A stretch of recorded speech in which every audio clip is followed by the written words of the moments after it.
Hemos visto en los videos anteriores que el incumplimiento voluntario de la obligación por parte del deudor genera en el acreedor una pérdida en su patrimonio o una pérdida de una oportunidad de ganancia. Además, le puede surgir la obligación, el derecho a que se le resarzan los daños morales que se cause si se dan las condiciones que hemos visto anteriormente. Es decir, el incumplimiento de la obligación causa la reparación del daño. Ese incumplimiento voluntario de la obligación por parte del deudor concede al acreedor la posibilidad de acudir al órgano jurisdiccional para pedir la tutela efectiva de su crédito. Esta tutela judicial permite que el acreedor acuda al órgano jurisdiccional para que le acuerde, además de la prestación a la que se comprometió el deudor, esto es el cumplimiento en especie, le obligue al pago o resarcimiento de los daños que le puedan ocasionar el incumplimiento oportuno de la obligación o el incumplimiento en especie de la obligación.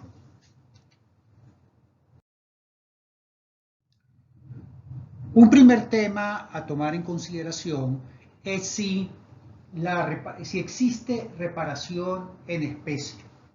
Se discute en doctrina si la reparación en especie constituye verdaderamente la reparación de un daño o evita que se cause dicho daño. En otras palabras, cuando usted cumple la obligación tal y como se comprometió, así sea por la fuerza, no necesariamente eso es, o no necesariamente no, eso no es la reparación de un daño. Eso es sencillamente la ejecución del objeto de la obligación. Por ejemplo, si usted se compromete a construir una pared y luego incumple con esa obligación y el acreedor acude a la vía jurisdiccional para que se le autorice a que la pared sea hecha por un tercero a costa del deudor, esa reparación que hace el tercero, esa pared que construye el tercero, no es verdaderamente la reparación de ningún daño, porque en definitiva lo que va a hacer el tercero es la misma pared que iba a hacer el deudor. Por lo tanto, no podemos hablar de reparación del daño porque no ha habido desmejora en el patrimonio del acreedor. No ha habido una pérdida de oportunidad que obligue al deudor a resarcir ningún daño. Por el contrario, cuando el tercero construye la pared a costa del deudor, verdaderamente lo que ocurre es que se está evitando que se le cause un daño. Es por lo que es muy discutible que cuando sea posible el cumplimiento forzoso en especie de la obligación, ese cumplimiento se traduzca en una reparación de algún daño, sino que, por el contrario, en lo que estamos es en presencia de un cumplimiento en especie de la obligación del deudor, cumplimiento en especie que es llevado a cabo por la fuerza. Nos dice de Cupis que la reintegración en forma específica puede comportar para el perjudicado una reparación más eficaz y perfecta que la reparación por equivalente, es decir, que el resarcimiento. De Cupis da una precisión importante.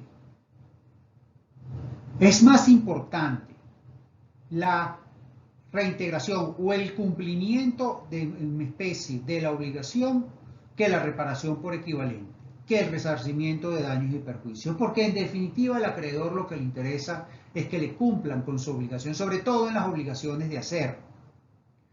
Fíjense que continúa de Cupis analizando el artículo 2058 del Código Civil italiano, que establece: el perjudicado puede pedir la reintegración en forma específica siempre que en todo o en parte sea posible.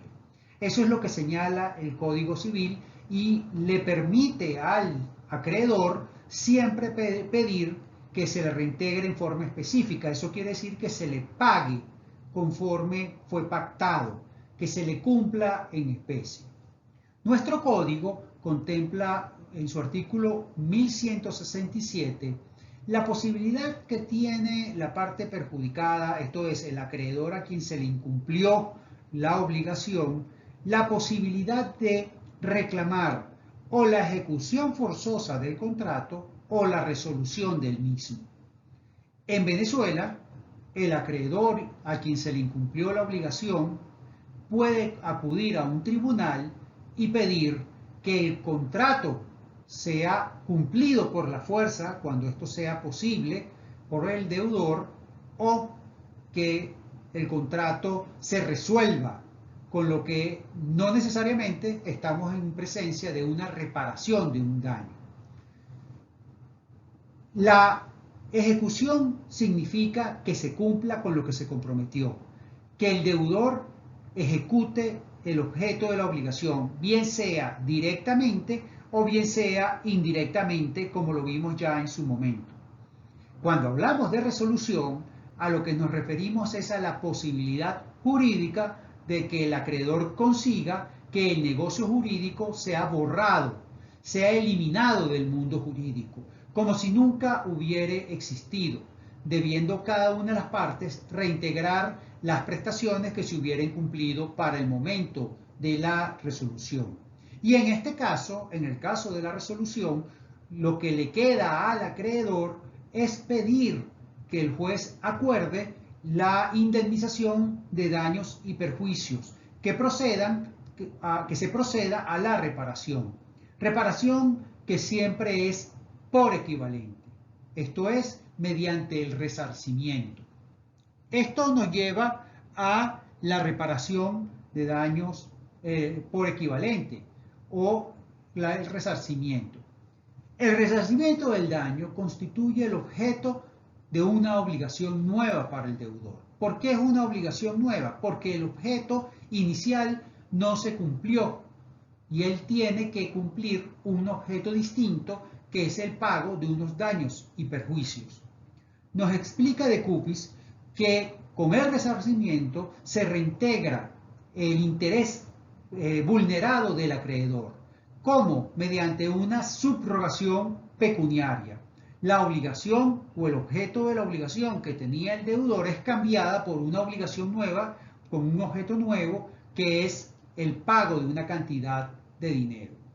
Es decir, que con la atribución al acreedor de una cantidad de dinero suficiente, se compensa la pérdida de su interés producto del incumplimiento del deudor.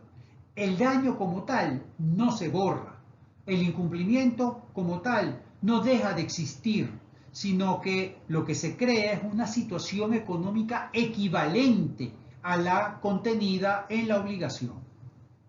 La medida del interés lesionado y por lo tanto el daño a efectos de resarcimientos tiene un carácter pecuniario, por lo que el resarcimiento consiste en la prestación al acreedor de una suma de dinero adecuada para restaurar su patrimonio. Repito, el resarcimiento no borra la realidad del daño. El daño ocurrió y ya nada se puede hacer. No se puede borrar. Por ello, no puede ser un mecanismo la reparación en especie.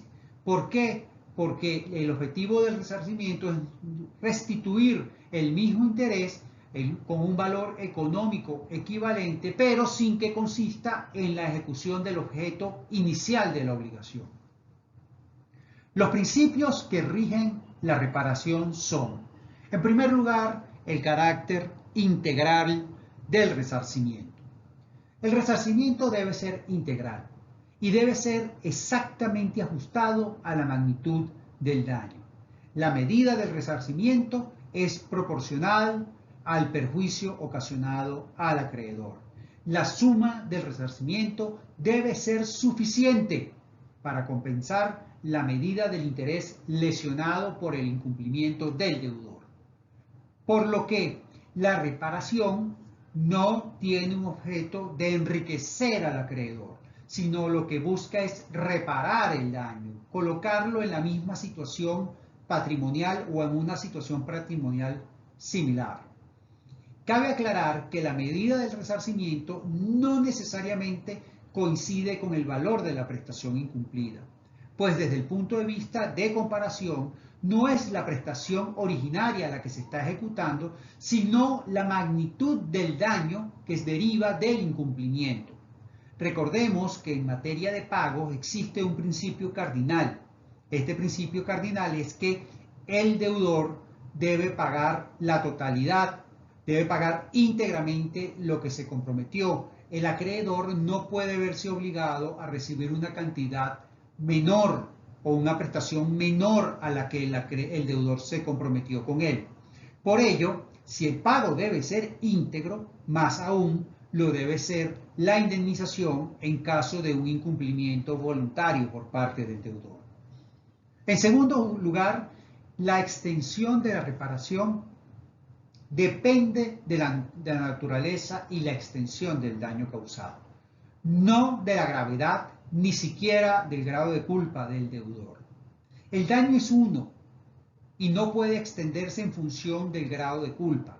A diferencia de lo que sucede en materia penal, como vimos en su momento, donde la pena que debe cumplir el reo puede extenderse o reducirse en función a condiciones atenuantes o agravantes, en materia civil no ocurre de esa manera.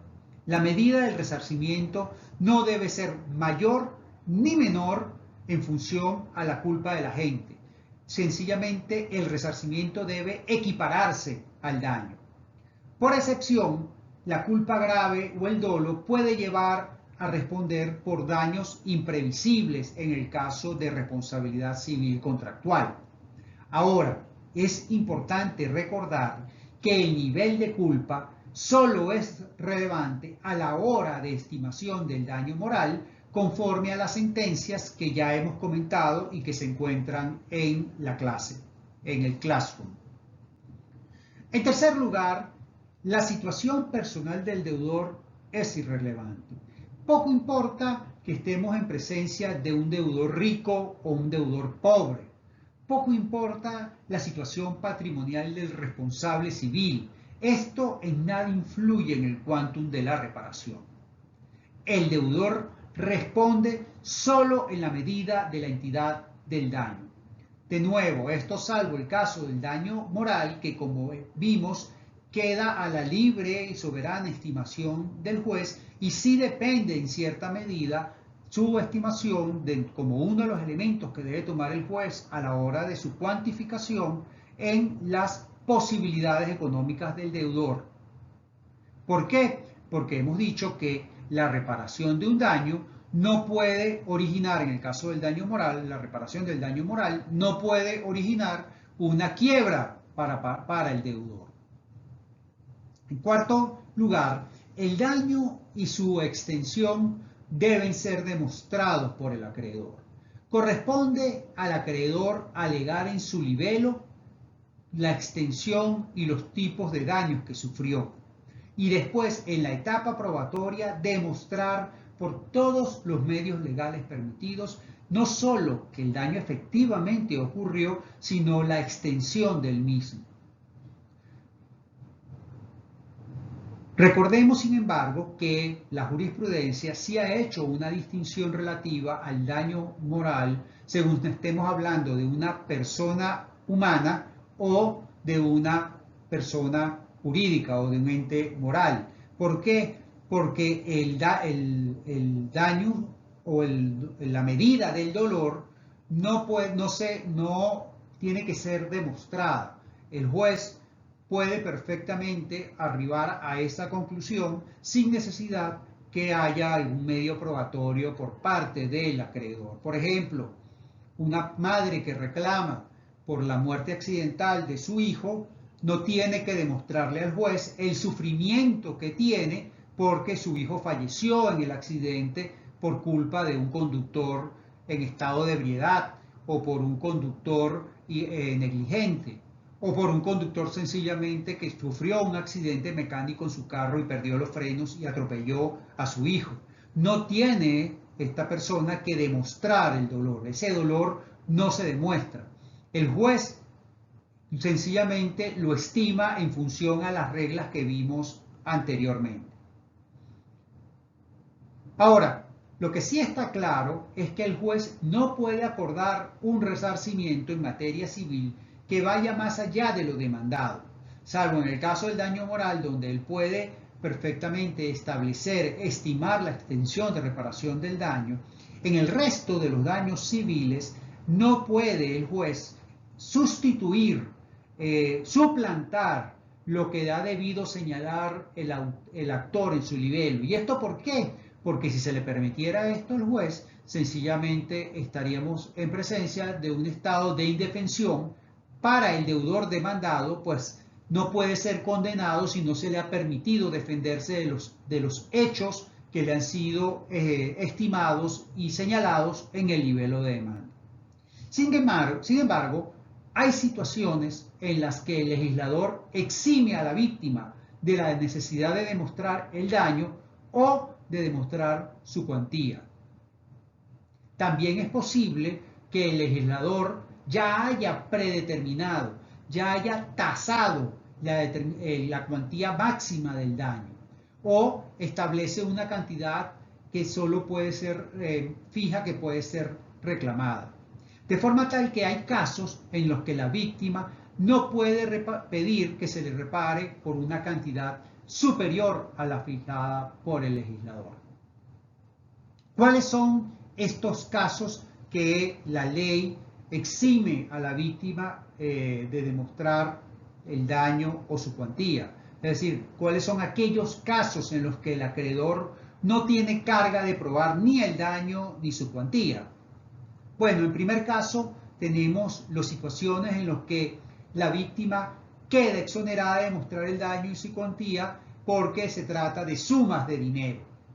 En el caso de las sumas de dinero, nuestro legislador impone como indemnización un interés moratorio, porque el daño y perjuicio siempre es el pago de un interés que puede ser convencional o legal, y que se encuentra regulado en materia de derecho civil en los artículos 1277 y 1746 del Código. El artículo 1277 señala que a falta de convenio en las obligaciones que tienen por objeto cantidades de dinero, los daños y perjuicios resultantes del retardo en el cumplimiento consisten siempre en el pago del interés legal, salvo disposiciones especiales. Se deben estos daños desde el día de la mora sin que el acreedor esté obligado a comprobar ninguna pérdida. Fíjense ustedes cómo aquí el legislador directamente señala que el acreedor, cuando se trate de sumas de dinero, no tiene que demostrar que tuvo una pérdida. El legislador le exime, le exonera de esa carga de demostrar el daño y su cuantía. El artículo 1746 contempla la regulación del interés y nos señala que el interés puede ser legal o convencional. El interés es del 3% anual y este se refiere al interés legal. Si las partes no pactan ninguna tasa de interés, el legislador establece que el mismo es el 3% anual. El interés convencional no tiene más límites que los que fueren designados por ley especial. Y esta ley especial es la ley del Banco Central de Venezuela. Salvo que, no limitando la ley exceda en una mitad al que se probare haber exigido, al que se probare haber sido el interés corriente al tiempo de la convención. El interés corriente se refiere al interés corriente de mercado, que siempre es fijado por el Banco Central de Venezuela, tomando en consideración los 5 principales bancos del país. Y por lo tanto, el interés convencional no puede exceder, o su límite es un 50% por encima del interés corriente de mercado. El interés convencional debe comprobarse por escrito, cuando no es admisible la prueba de testigos para comprobar la obligación principal. El Código de Procedimiento Civil prohíbe o impide la posibilidad de demostrar a través de testigos obligaciones que excedan de 3.000 bolívares antes del año 2008, o sea que prácticamente todas las obligaciones no pueden ser demostradas a través de testigos. El interés del dinero prestado con garantía hipotecaria no podrá exceder en ningún caso del 1% mensual. Y aquí ven ustedes una limitación expresa del legislador a la tasa de interés que se puede cobrar en el caso que la obligación esté garantizada con una hipoteca. Y la razón por la cual el legislador limita este interés es porque entiende que esa es una obligación que tiene menos probabilidades de ser incumplida toda vez que existe un bien inmueble que garantiza que que el acreedor percibirá el monto de la cuantía de la obligación de cantidades de dinero. Entonces, fíjense ustedes cómo en este caso la ley exime al acreedor, a quien se le debe el dinero, a demostrar el daño y su cuantía.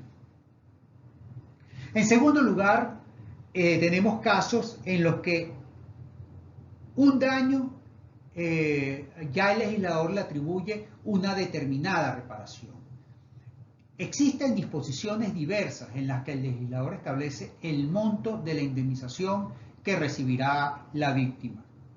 Tal es el caso, por ejemplo, de la Ley Orgánica de Prevención, Condiciones y Medio Ambiente de Trabajo, que establece en su artículo 130 el monto que deberá pagar el patrono dependiendo del grado de incapacidad que tenga el trabajador en un infortunio de trabajo que haya sido causado por el incumplimiento de las obligaciones que impone la ley.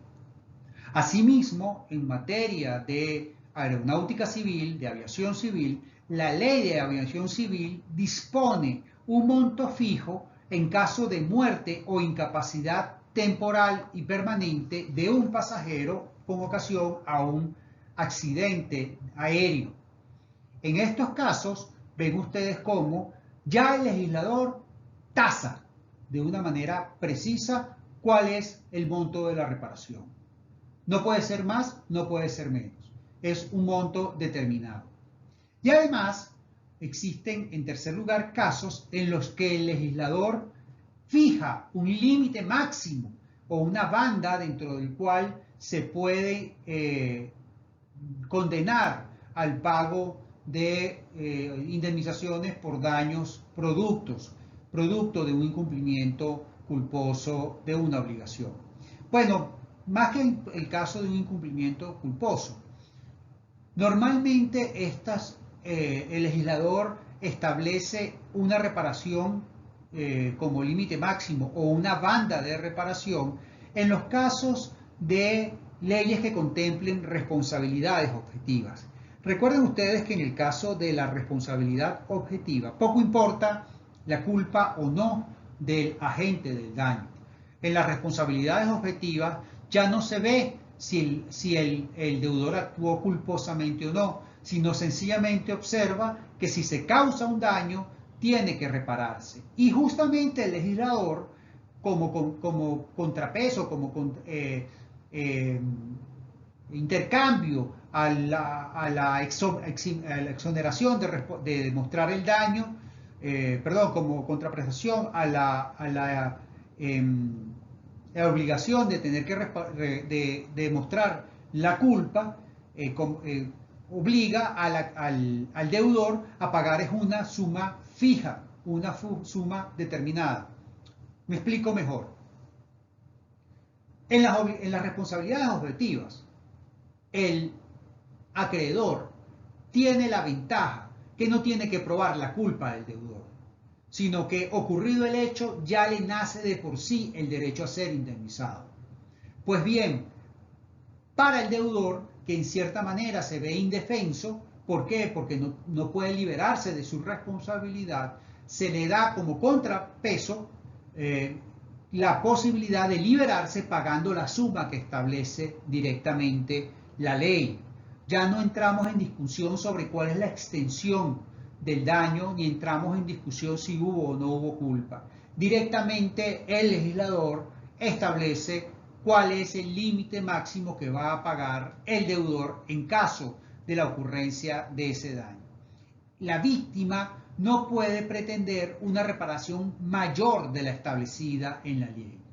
Y entonces ven ustedes cómo en situaciones donde se establece una responsabilidad objetiva, lo que se busca es que el deudor sea responsable por una cantidad quizás un poco menor de la que normalmente hubiese tenido que indemnizar si tuviese que demostrarse su culpa.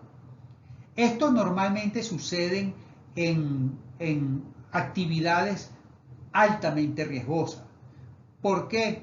Porque al legislador le interesa que si una persona asume el riesgo en esa actividad, pues evidentemente los accidentes pueden ocurrir, es muy probable que ocurran, y para no desincentivar que las personas se dediquen a esa actividad, participen en esos sectores, entonces limita el techo de lo que pueden reclamar potenciales víctimas. Este caso también es el caso de la responsabilidad que está en la Ley de Aeronáutica Civil, donde, por ejemplo, por la pérdida de una maleta usted le pagan hasta $50. Fíjense que poco importa si la maleta le costó $500 porque es una maleta de marca, o si adentro de la maleta usted tenía unos lentes y una ropa muy fina y muy costosa. El legislador establece que si la maleta se pierde, lo más que usted va a poder cobrar, o si usted es empresa de transporte aéreo, lo más que usted va a tener que pagar es lo que establece la ley. Finalmente, el daño debe ser liquidado. Y eso se refiere a que debe hacerse líquido. Cada vez que ustedes oigan la palabra líquido en materia civil, a lo que nos estamos refiriendo es que debe ser cuantificado, monetariamente establecido en cierta moneda y a cierta fecha. Cuando usted le dice que la obligación es líquida y exigible, a lo que se refiere es que la obligación está perfectamente delimitada, y que ya la oportunidad de cumplimiento pasó. Por eso la obligación es líquida y exigible. Entonces, el daño también debe hacerse líquido, también debe cuantificarse monetariamente. Y esta cuantificación se puede lograr de varias maneras. La primera es la cuantificación convencional, es decir, que las partes por anticipado en el acuerdo de voluntades establecen dentro del uso de la autonomía de su voluntad, establecen o pactan previamente cuál es el monto máximo de daño. De esta manera, cuando los daños se establecen de manera convencional, cuando hay un pacto que establezca el grado, la extensión del daño, ya el acreedor no tiene que demostrar este daño ni su extensión. Lo único que tendría que ocurrir en este caso es que el acreedor demande y exija el cumplimiento forzoso de este daño, como ocurre, por ejemplo, cuando usted establece cláusulas penales en los contratos o fija o establece arras en un contrato de una promesa bilateral de venta, o en el caso que se fijan de una vez intereses del tipo moratorio en el contrato que van a suplir lo que dice la ley. Ven ustedes cómo entonces la liquidación del daño fue hecho previamente por las partes, y esto facilita mucho el reclamo judicial, porque ya la carga probatoria que tiene que tener el acreedor se disminuye. Solo tendrá que llevar el contrato o el acuerdo donde se establece ese monto de daño. La segunda manera de hacer líquido un daño es el legal. Es la ley, como vimos, por ejemplo, en el caso de la Ley de Aeronáutica Civil o en el caso de la LOPSIMAT, que establece el monto del daño o lo limita a un máximo. También es el caso, por ejemplo, de las obligaciones cuyo objeto son cantidades de dinero, donde la ley establece cuál es el interés que se puede cobrar. en caso que las partes no lo establezcan, o establece cuál es el interés máximo que se pueden pactar las partes. Finalmente, tenemos el caso de el daño que sea liquidado por un juez o judicial. Es decir, el juez determina en la sentencia, en atención a lo alegado y probado por las partes, cuál es la extensión de la reparación monetaria.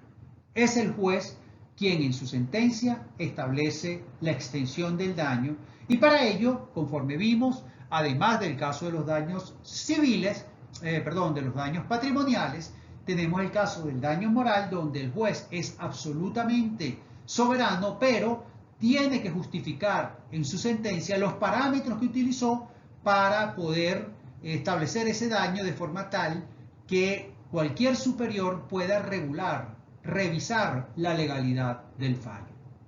Finalmente, en materia de daño, tenemos que tomar en cuenta que en Venezuela, mientras tuvimos o hemos tenido esta inflación, además del daño del daño que se debe por los intereses que genera la cantidad de dinero, nuestra jurisprudencia ha venido siendo constante y reiterada al establecer que estas obligaciones, una vez que no se han cumplido oportunamente, se transforman en obligaciones de valor y por lo tanto el juez debe acordar la indexación o el ajuste monetario de esta obligación en atención a los índices de inflación publicados por el Banco Central de Venezuela.